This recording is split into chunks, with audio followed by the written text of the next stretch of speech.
એમાં પહેલું પ્રકરણ છે મમ અંગાની. મમ અંગાની એટલે કે મારા શરીરના અંગો. તમે ગુજરાતીમાં અથવા તો સંસ્કૃતમાં હવે તમારે શીખવાનું છે. ગુજરાતી, હિન્દી ને એમાં તમે કે ઇંગ્લિશમાં બરાબર. શરીરના અંગોના નામ છે એને શું કહેવાય એ તમે શીખી ગયા હશો. હવે આપણે અહીંયા સંસ્કૃતમાં આપણા શરીરના અંગો છે એના નામ શીખવાના છે. પછી બીજું સત્ર છે દક્ષિણ પાદમ. એમાં તમને શ્લોક આપેલા છે અને ઈ શ્લોક દ્વારા આપણા શરીર માટે જેવી રીતે જ્ઞાનનું મહત્વ છે એવી રીતે શારીરિક શ્રમનું પણ મહત્વ છે. તો એમાં એક્સરસાઇઝ એટલે કે કસરતના થોડાક દાવ તમને સંસ્કૃતમાં કહેવામાં આવ્યા છે. બરાબર. પછીનું ત્રીજો પાઠ છે કરોમી. કરોમી જે પાઠ છે ઈ આપણે પહેલા સત્રમાં જે 7મો પાઠ કરોતી શીખી ગયા એના જેમ જ છે. કરોતી એટલે વ્યક્તિ જ્યારે પોતે કોઈ પણ કાર્ય કરતો હોય ત્યારે કરોતી શબ્દ બોલાય છે. અને જ્યારે આપણે બીજા સામેવાળી વ્યક્તિ કાર્ય કરે છે અને એના માટે આપણે કઈ કહીએ છીએ. બરાબર. જેમ કે મીના લખે છે તો સામે મીના છે અને ઈ લખે છે તો એના માટેનો શબ્દ છે કરોમી. બરાબર. પછીનો ચોથો પાઠ છે પહેલિકા. પહેલિકા એટલે કે ઉખાણા. બરાબર. જેમાં તમને સંસ્કૃતમાં થોડીક ટીપ્સ આપેલી હોય, થોડાક વાક્ય આપ્યા હોય અને એના આધારે ઈ વસ્તુ કઈ છે એ આપણે ઓળખવાની છે. પાંચમો આપણો પાઠ છે મમ વિદ્યાલય. મમ વિદ્યાલય એટલે કે મારી શાળા. જેમ કે આપણે સ્કૂલમાં આપણી શાળા વિશે કોઈ નિબંધ લખીએ છીએ અથવા તો તમારી ફ્રેન્ડ તમારા ઘરે આવી છે, મામાની કે કાકાની કે કોઈ બેન આવી છે ને તમે એને સ્કૂલ બતાવવા લાવો છો. એવી જ રીતે અહીંયા રાજીવ અને અનિલ આ બંને મિત્રો છે અને સ્કૂલ દેખાડે છે ત્યારે ઈ પોતાના વિદ્યાલયમાં શું શું છે. લાઈબ્રેરી છે, સાયન્સ લેબ છે, ઘણા બધા બગીચા છે, બગીચામાં ઔષધ બાગ છે, પ્રાર્થના હોલ છે, એની શાળાનો સમય શું છે, કયા સમયે એની શાળા પૂરી થાય છે, ઘરે ક્યારે જાય છે, એ બધી બાબતો છે એ આપણે સંસ્કૃતમાં ભણવાની છે. પછી આપણો પાઠ છે છઠ્ઠો ભવતું ભારતમ. ભવતું ભારતમ એટલે આપણા ભારત દેશની શું વિશેષતા છે. આપણો ભારત દેશ છે એ કેવો છે તો કે કર્મ, ધર્મ બધામાં આગળ છે.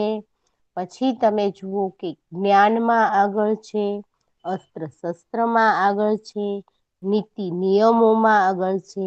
એટલે આપણા ભારત દેશની જે વિશિષ્ટ સંસ્કૃતિ છે એના વિશે આપણે અભ્યાસ કરવાનો છે. પછી સાતમું છે સુભાષિતાની. સુભાષિતાની એટલે કે સારા વાક્યો.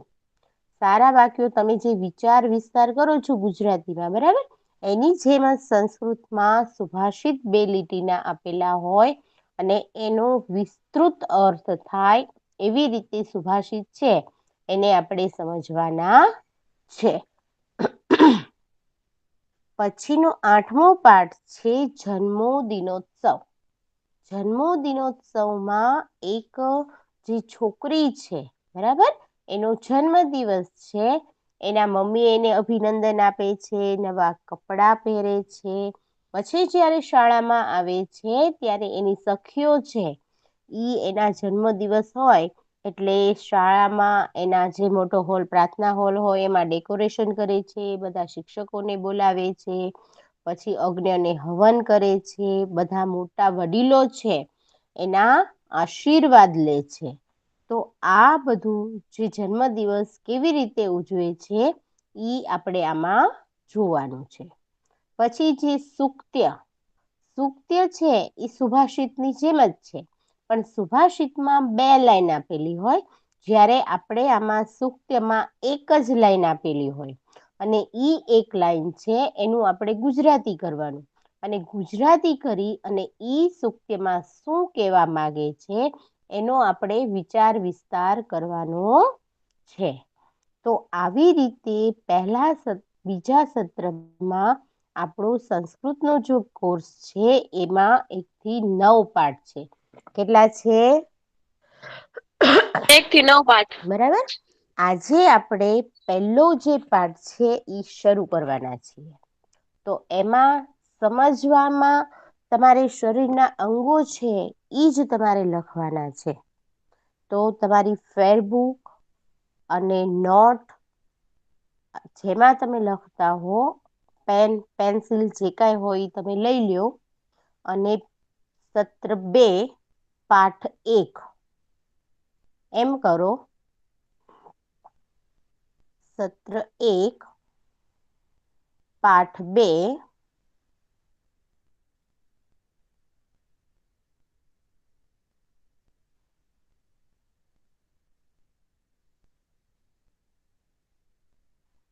ચાલો દરેક વિદ્યાર્થીએ પોતાની નોટબુક્સ લઈ લીધી છે બેટા?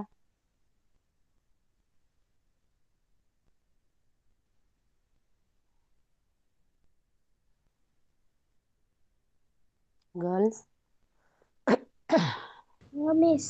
નોટબુક્સ લઈ લીધી બેટા?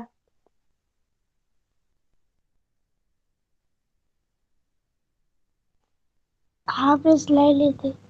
ઓકે.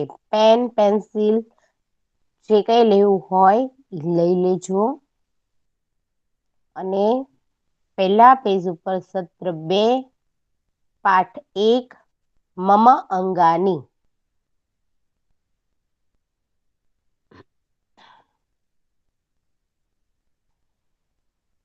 પાઠનું નામ લખો. એક મિનિટ મિસ. હા હા, કઈ વાંધો નહીં હો બેટા.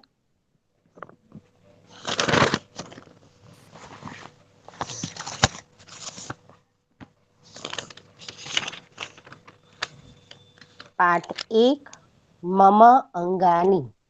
આજે આપણે શરીરના અંગોના નામ જે લખવાના છીએ બરાબર.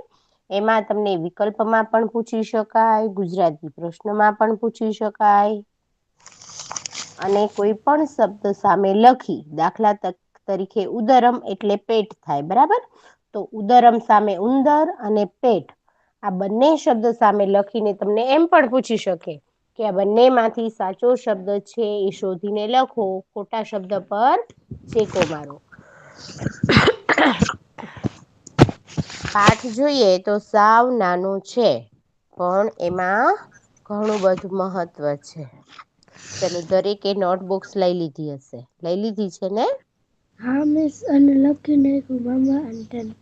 મમ અંગાની લખી નાખ્યું. એની બાજુમાં કૌંસમાં લખો મારા અંગો. મમ એટલે મારા અને અંગાની એટલે અંગો. મારા કૌંસમાં લખો મારા, પછી એમાં પણ એક કૌંસ કરો શરીરના, કારણ કે આપણે શરીરનું સંસ્કૃત અહીંયા આપેલું નથી બરાબર. એટલે મારા, પછી એની અંદર કૌંસની અંદર કૌંસ કરીને લખો શરીરના કૌંસ પૂરો અને પછી લખો અંગો અને પછી બીજો કૌંસ પૂરો.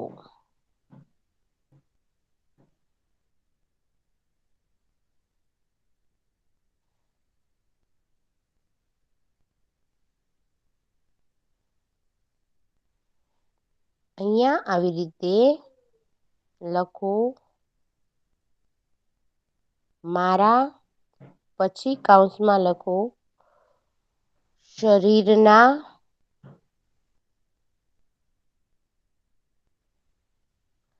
અને પછી લખો અંગો.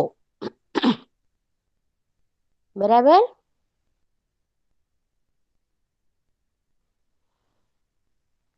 ચલો લખી લીધું દરેકે? હા મિસ. ઓકે. તો સૌથી પહેલા હું અહીંયા શબ્દ જે રાઈટ કરું છું એ શબ્દ તમારે લખવાનો છે અને એની સામે ઇક્વલ કરીને એનું ગુજરાતી લખવાનું છે બરાબર. સૌથી પહેલો શબ્દ લખો દંતા. જો મેં અહીંયા નિશાની કરી છે દંતા.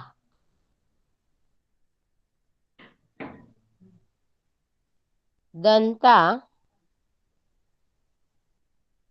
એની સામે લખો દાંત. દંતા. એની સામે લખો દાંત. પછી બીજો શબ્દ લખો ઓષ્ઠ. ઓષ્ઠ.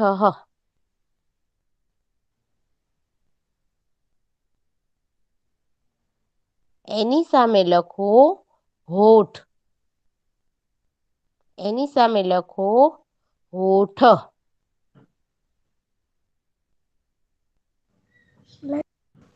લખાઈ ગયું. પછીનો શબ્દ લખો જીહવા. જી હવા. હ ને વ છે ને એ જોડેલો છે. આવી રીતે લખેલો છે હ અને વ ને અહીંયા આવશે જી. બરાબર. જીહવા. સમજાઈ ગયું. એટલે લખો જીભ. પેલું શું લખાવ્યું? પહેલું દંતા લખાયું બેટા અહીંયા. દંતા એટલે દાંત. ઓષ્ઠ એટલે હોઠ.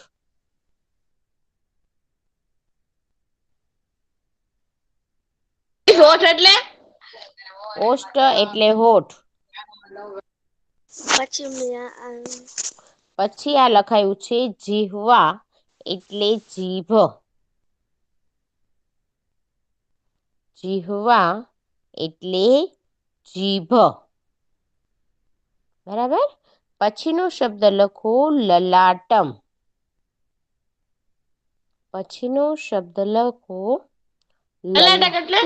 લલાટમ. એટલે હું બોલું છું હજી બેટા બોલી નથી.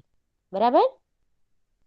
લલાટમ એટલે લખો કપાળ. લલાટમ એટલે કપાળ. એના પછી લખો કેશા. કેશા. લલાટમ એટલે કપાળ. લખ્યું. લખ્યું બેટા. ઓકે. પછી લખો કેશા. કેશા એટલે વાળ.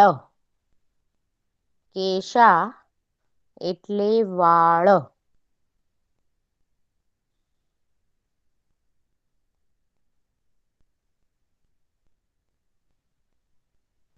પછી લખો નેત્રમ. નેત્રમ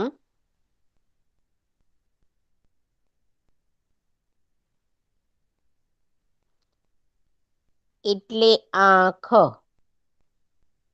નેત્રમ એટલે આંખ.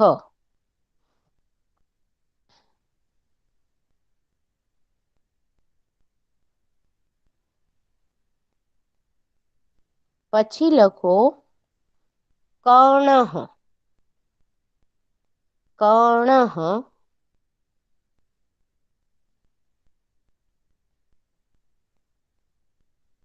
આની પહેલા હું લખાયું? નેત્રમ લખાયું બેટા. સામેની સાઈડમાં છે ને આ નેત્રમ. આ નેત્રમ લખાયું. Okay miss. નેત્રમ એટલે આંખ. એની પછીનો શબ્દ છે કર્ણઃ. કર્ણઃ એટલે કાન.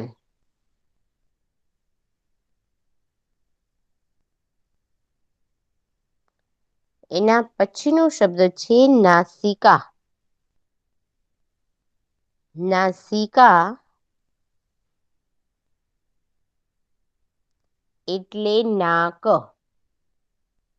નાસિકા એટલે નાક.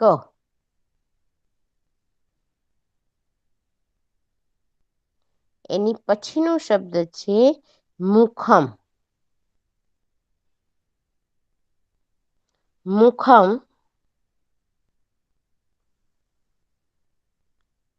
એટલે મુખ. મુખમ એટલે મુખ.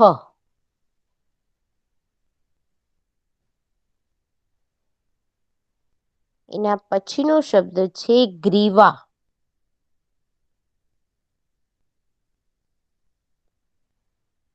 એના પછીનો શબ્દ છે ગ્રીવા.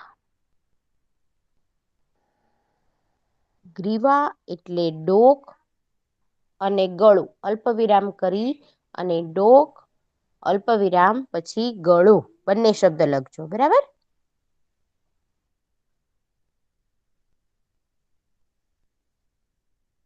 લખાઈ ગયું?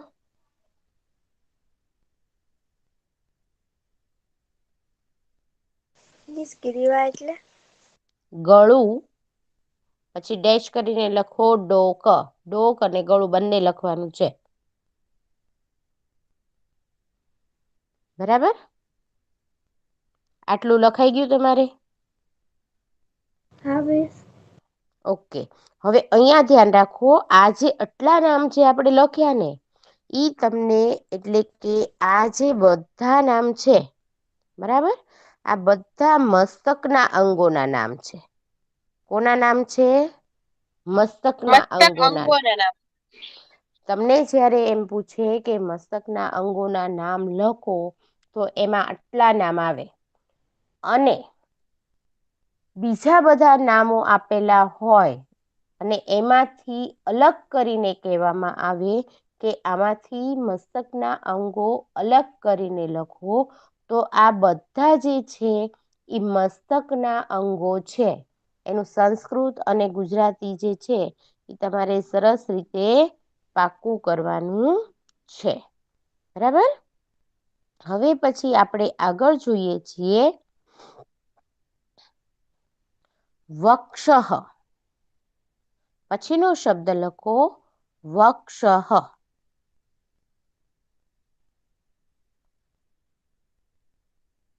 વક્ષઃ એટલે છાતી. વક્ષઃ એટલે છાતી. એના પછી લખો ઉદરમ. ઉદરમ એટલે પેટ. ઉદરમ એટલે પેટ.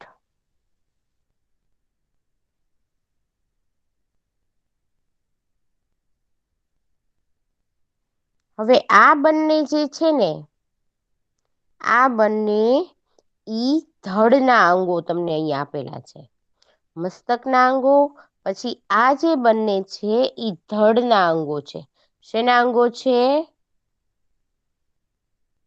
ધડના અંગો. બરાબર. મસ્તકના અંગો, ધડના અંગો અને હવે પછી આવશે હાથ પગના અંગો. બરાબર. હાથ પગના અંગોમાં સૌથી પહેલો શબ્દ લખો હસ્તઃ. હસ્તઃ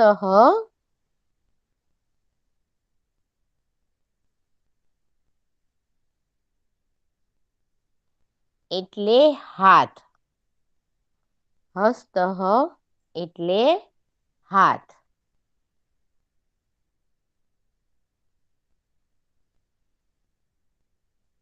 લખાઈ ગયું?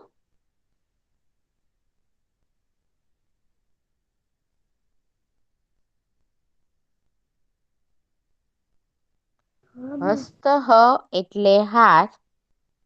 પછી લખો કરતલમ. કરતલમ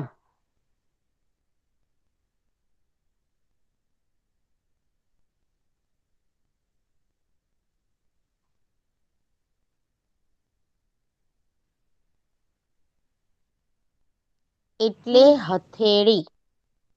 એટલે હથેળી.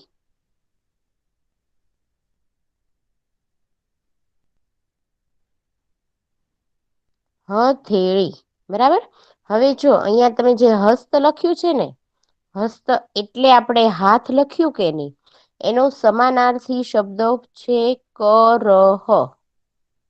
કરહ તમે લખો તો પણ એનો અર્થ હાથ જ થાય. બરાબર.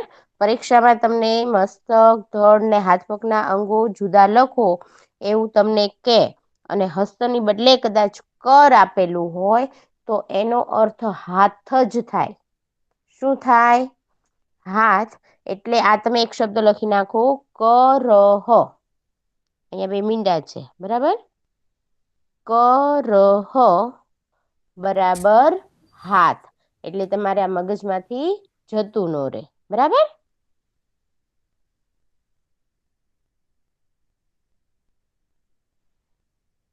મિસ સ્વાધ્યાય લખાવો છે? આખા પાઠના બેટા શરીરના અંગોના નામ લખાવું છું. લખવાના છે? તો અત્યાર સુધી શું કર્યું બેટા તે? તે મિસ શું કર્યું? મિસ અત્યારે જોઈન્ટ થાય ને એટલે. ઓકે. આ બધા શરીરના અંગો લખવાના છે. એવું લાગે તો એકવાર યુટ્યુબમાં તે જોઈ લેજે વિડીયો. હા. હા પછી મિસ. હમણાં પાછી એકવાર રિવિઝન કરી જઈશ. હા. પછીનો શબ્દ લખો પાદહ. પાદહ એટલે પગ. એટલે પગ.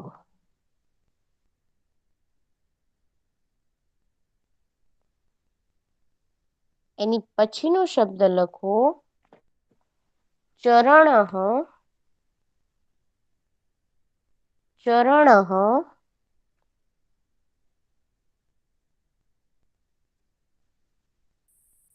એટલે પગનો પંજો. ચરણઃ એટલે પગનો પંજો.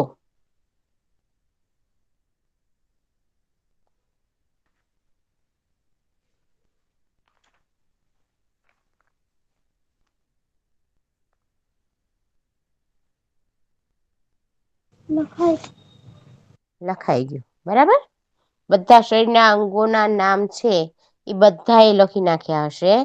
છતાં હું એકવાર ઉપરથી નીચે અહીંયા રિવિઝન કરું છું. બધા ધ્યાનથી સાંભળજો. જો કોઈને શબ્દ બાકી રહી ગયો હોય તો એક વાર લખી લે. બરાબર. દંતા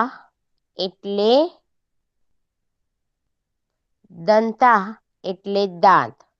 ઓષ્ઠ એટલે હોઠ. જીહ્વા એટલે જીભ. લલાટમ એટલે કપાળ.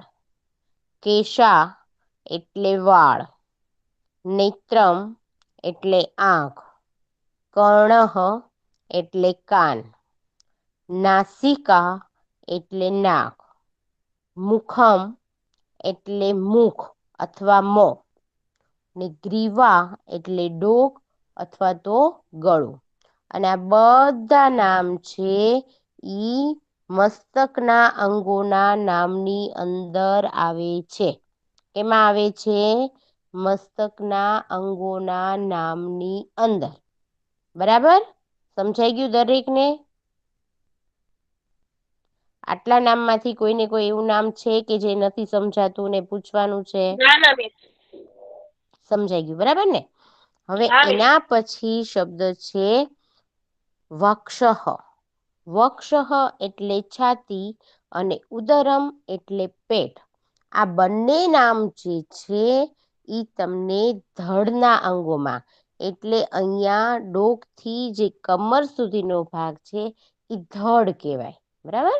એટલે ધડના અંગોના નામ એટલે અહીંયાથી અહીંયા આપણે એટલું જ ધડ લીધું છે કારણ કે પગ અને હાથના નામ આપણે અલગ લીધા છે. એટલે વક્ષઃ અને ઉદરમ જે છે એ છાતી અને પેટ ઈ આપણે ધડના અંગોની અંદર લેવાના છે. એટલે એમાં ધડના અંગો પૂછાય તો આ બંને નામ લખવાના છે. પછી હાથ પગના અંગોના નામ તો એમાં છે હસ્ત. હસ્ત અને બીજો એક મેં શબ્દ લખાવ્યો કરહ. બરાબર. હસ્ત અને કરહ.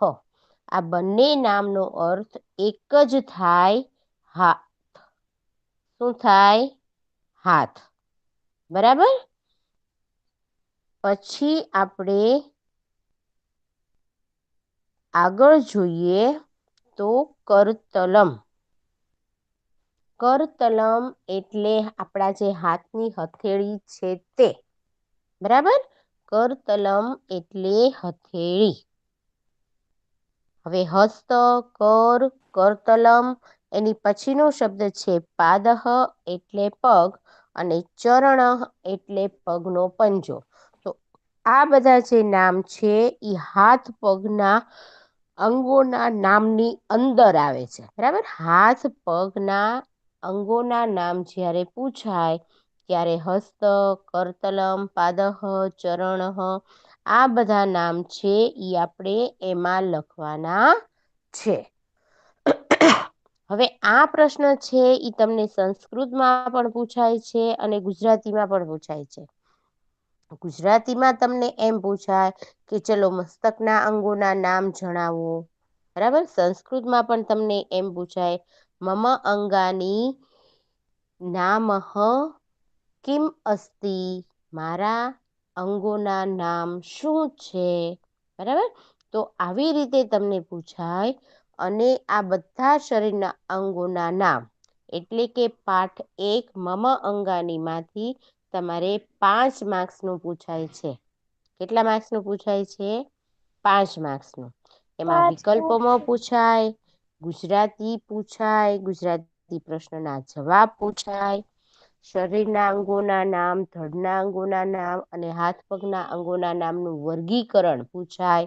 વર્ગીકરણ એટલે ત્રણેયને અલગ ભેગા આપ્યા હોય અને તમારે અલગ અલગ રીતે લખવાના હોય છે. બરાબર. એવી રીતે પણ પૂછાય અને કોઈ પણ સંસ્કૃતના શરીરનો અંગનો એક નામ લઈ, જેમ કે જીહવા છે. બરાબર. તો જીહવા એટલે શું? જીહા કે જીભ. પછી કર. કર એટલે શું? કરવું કે હાથ. સાચો શબ્દ કયો છે? ખોટા શબ્દ પર ચેકો મારો. તો આવી રીતે પણ તમને પરીક્ષામાં આ આખો પાઠ છે એ પૂછી શકાય છે. તો દરેકને શરીરના અંગોના નામ છે ઈ સમજાઈ ગયા હશે અને મેં ગુજરાતી લખાયું છે ઈ સરસ રીતે પાક્કું પણ કરવાનું છે. બરાબર. હવે જે તમે નામ લખ્યા છે એની નીચે જ તમે પ્રશ્ન 2 કરીને લખો. પ્રશ્ન 2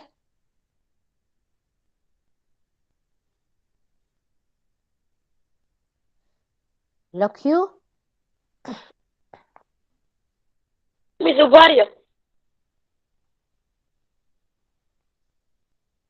પ્રશ્ન 2 કરીને લખો.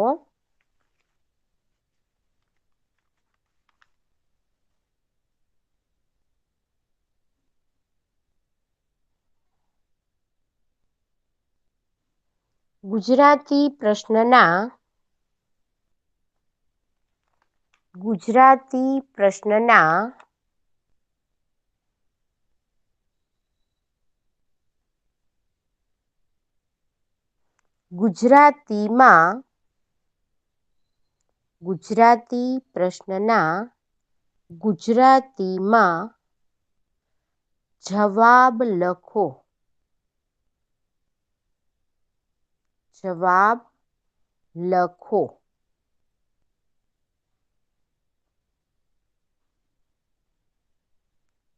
એમાં પ્રશ્ન 1 કરીને લખો. પ્રશ્ન 1 લખવાનું બાકી છે. સૂચના. ઓકે. પ્રશ્ન 2 ગુજરાતી પ્રશ્નના ગુજરાતીમાં જવાબ લખો.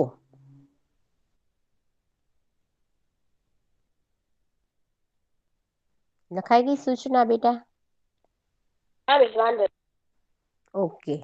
તો એમાં લખો પ્રશ્ન 1 મસ્તકના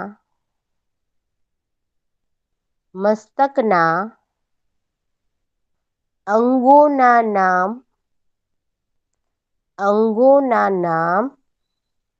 જણાવો.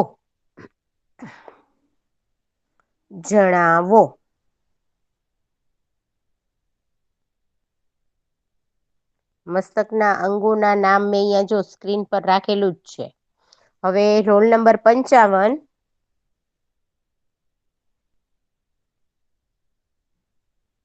Roll number 55.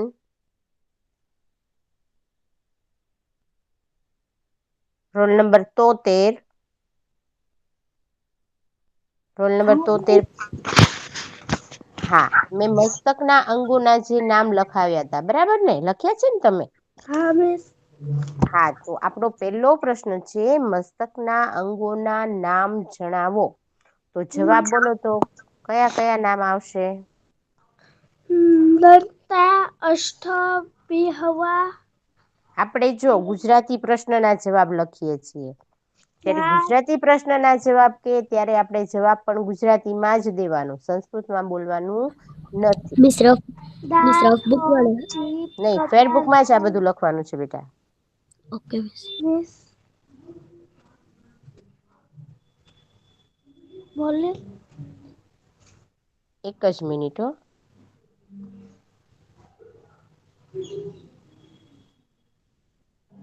બોલો. હા, બોલ બેટા. દાંત, હોઠ. બરાબર દેખાય છે ને? હા મિસ. ફૂલ સ્ક્રીન દેખાય છે કે હાફ? બરોબર દેખાય. ઓકે, ચાલો બોલો બેટા. દાંત, હમ હોઠ, હમ જીભ, કપાળ, હમ હમ વાળ, આંખ, હમ કાન, વેરી ગુડ. નાક, મુખ, હમ ગળું. હવે એક શબ્દ રહી ગયો, કાન. કાન. બરાબર ને? આ બધા કયા નામ છે? મસ્તકના અંગોના નામ. તો ચાલો જવાબમાં લખો મસ્તકના અંગો. મિસ મિસ જવાબમાં લખો. હા, બોલો બેટા. મિસ આપણે આની પહેલા જે પાઠ કર્યો હતો એમાં વિકલ્પો, પછી કોષ્ટકમાંથી વિકલ્પોને ખાલી જગ્યા, સહી વિકલ્પ, નાના સવાલ જવાબ. મિસ એટલો જ સ્વાધ્યાય છે ને, આગળ નથી ને? આપણે આના પેલા બેટા એક પાઠ જ નથી કર્યો. બીજા સત્રનો આ પહેલો પાઠ જ છે. હા મિસ, તમે આને પહેલા કઈ કરાવ્યો જ નથી. આ પહેલો પાઠ જ છે બેટા. બીજા સત્રનો તું હમણાં જોઈટ થઈ બેટા? હા મિસ.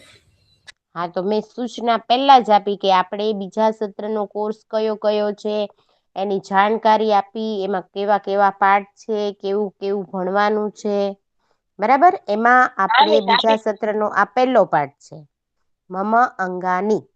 બરાબર? એટલે આના પહેલા મેં હજી કંઈ લખાવ્યું જ નથી બેટા. હા, ઓકે મિસ. આ પહેલું હજી લખાવું છું. એમાં શરીરના અંગોના નામ આપણે લખ્યા સંસ્કૃત ને ગુજરાતીમાં. હવે ગુજરાતી પ્રશ્નના જવાબ લખીએ છીએ. એમાં પહેલો પ્રશ્ન છે મસ્તકના અંગોના નામ જણાવો. અને જવાબ લખો મસ્તકના અંગોના નામ. મિસ હું મસ્તકના તમને હિન્દીને કહું છું. હા, મિસ હું તો હિન્દીનું કહેતી હતી. અચ્છા, હિન્દીમાં કહેતી હતી. તો હિન્દી એમ બોલાય ને બેટા. અત્યારે આપણે સંસ્કૃતનું કરીએ છીએ ને, એટલે આપણે સંસ્કૃતનું કરી લઈએ. હા, હિન્દીમાં એક જ પાઠ કરાયો. હા. એમાં વિકલ્પો, ખાલી જગ્યા, વિધાન પૂર્ણ કરો અને એક વાક્યના પ્રશ્નના જવાબમાં 3 પ્રશ્નના જવાબ એટલું લખાવેલું છે બેટા. હા મિસ. ચાલો તમે આગળ ચાલુ કરો. જવાબમાં લખો દાંત, હોઠ, જીભ, અલ્પવિરામ કરતા જજો,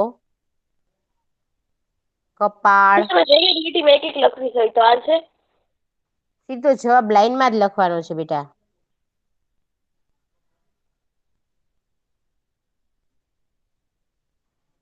કપાળ, વાળ, આંખ, કાન, નાક, મોં અને ગળું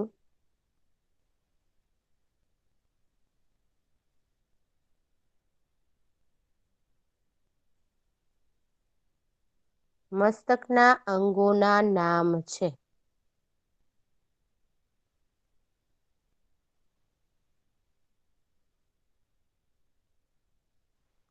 પછી પ્રશ્ન 2.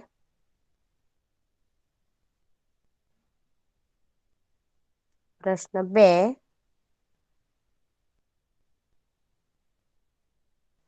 ધડના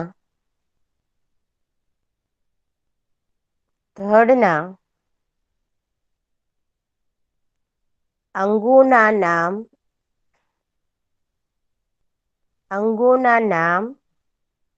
મિસ કયા અંગોના? ધડના અંગોના નામ જણાવો. Roll number 19.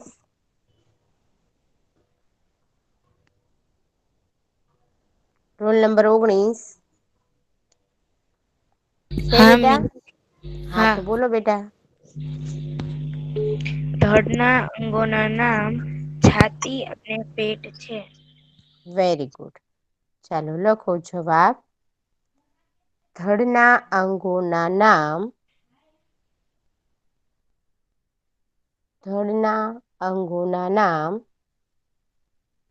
છાતી અને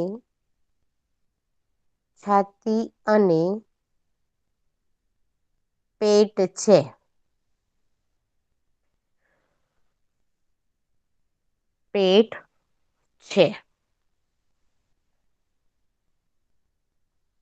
પછી ત્રીજો પ્રશ્ન લખો.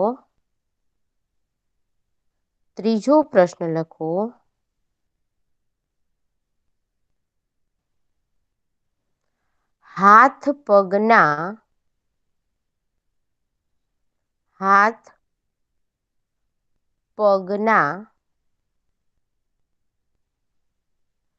અંગોના નામ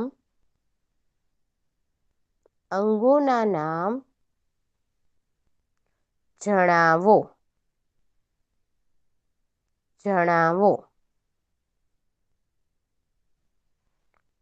ચાલો અહીંયા તો જ્યારે પ્રેઝન્ટ હતા ને ત્યારે 3 નંબર જ લખેલા છે. 55 નંબર પ્રેઝન્ટ છે.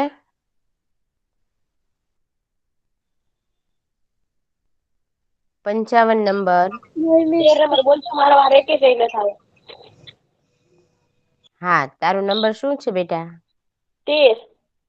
હા, તમે બોલો ચાલો. એમાં એવું છે કે જ્યારે પ્રેઝન્ટ થયા ને ત્યારે 3 નંબર જ પ્રેઝન્ટ હતા. પછી સ્ક્રીન પ્રેઝન્ટ કરીને તમે નંબર લખાવ્યો હશે બેટા એટલે. હા મિસ વાંધો નહીં તમ તારે.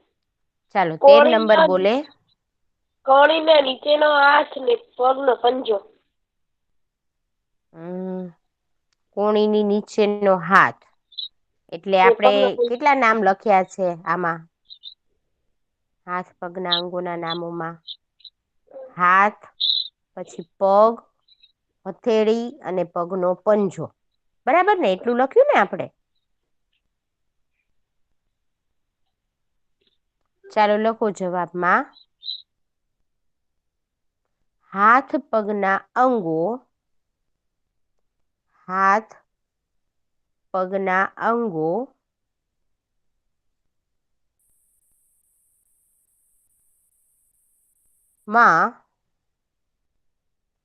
અંગોમાં હાથ,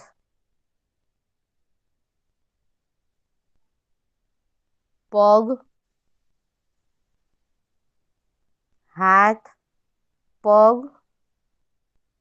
હાથની હથેળી,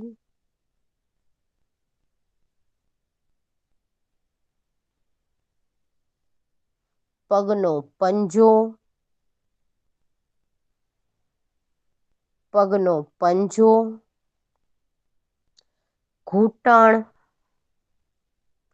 ઘૂંટણ.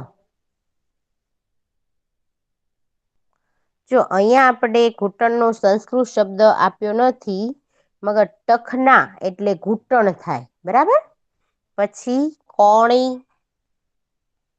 કોણી એટલે કુહની એટલે કોણી થાય, કોણી છે, કોણી છે, બરાબર. લખાઈ ગયું દરેકને?